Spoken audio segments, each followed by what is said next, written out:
Tu esi teikusi, ka mazāk par princi baltā zirgā nedrīkst vēlēties vispār. Tiešām tā arī ir, un ja tas princis neatjāja. Es ar to jau arī rēķinos.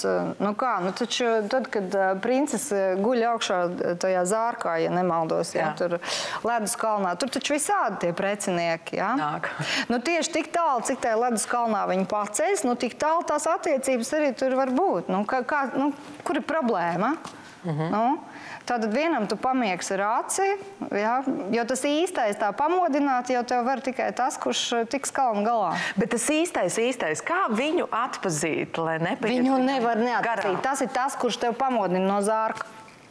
Tiešām, un to mēs visi noteikti sajūtam, ka šis ir tas. Tur nevar sajaukt, jā.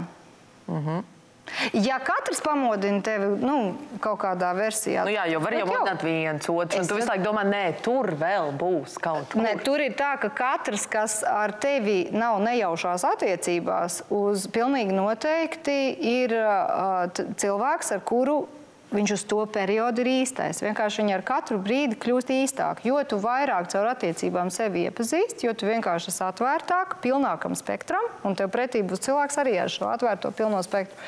Bet īstas attiecības ir tur, kur ir gatavs tas vīrietis, tajā stikla kalnā jāt.